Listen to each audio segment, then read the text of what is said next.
La vidéo qui va suivre va révéler certains éléments de l'intrigue du film de Thomas Combré, Mourir or not mourir. Si vous ne l'avez pas encore vu, rendez-vous dans la description où vous trouverez le lien vers le film. Si vous êtes encore là, c'est que vous l'avez vu ou que vous vous en fichez d'être spoilé. Bon visionnage.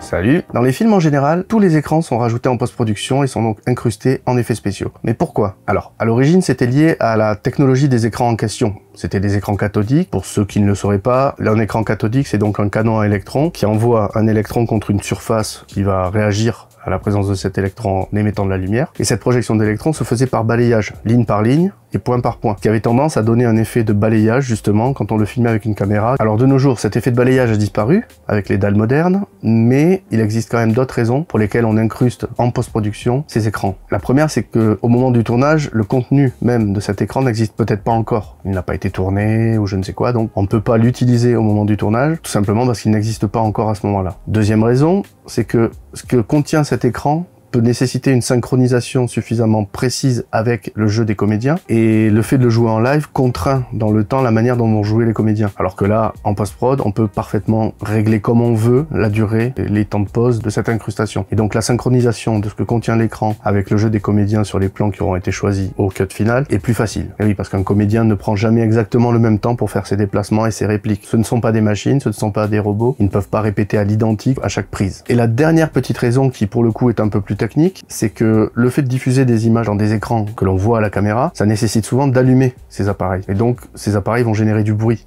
Des bruits de ventilation, si c'est des ordinateurs, ou même juste des bruits parasites qui vont être très probablement captés par les micros, et surtout le micro-perche qui est extrêmement sensible. Et donc pour s'éviter tout un gros travail de nettoyage du son et des prises de son en mixage, on limite au maximum le nombre de machines qui pourraient générer des bruits parasites au moment des tournages. Donc, la plupart du temps, on essaie de ne pas allumer les appareils électroniques pour ne pas générer d'interférences et de bruits de ventilation. Mais regardons donc plus en détail ce qui a été fait ici.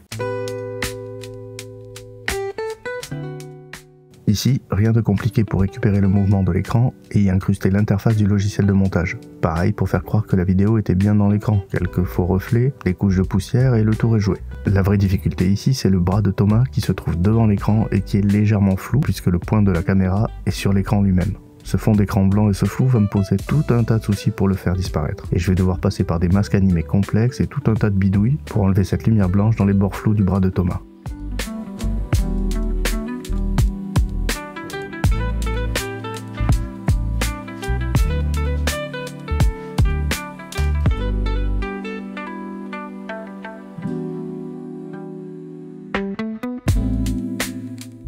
Cette deuxième séquence est beaucoup plus simple puisque rien ne passe devant l'écran. Quelques faux reflets, des couches de poussière et le tour est joué.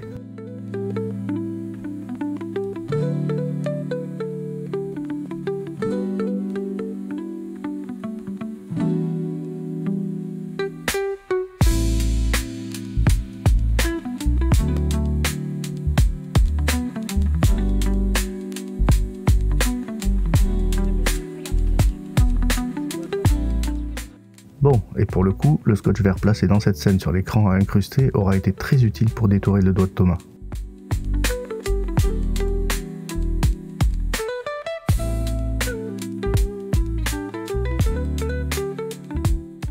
Même si au final, j'ai dû recourir à du bon vieux rotoscoping pour rendre l'effet encore plus convaincant.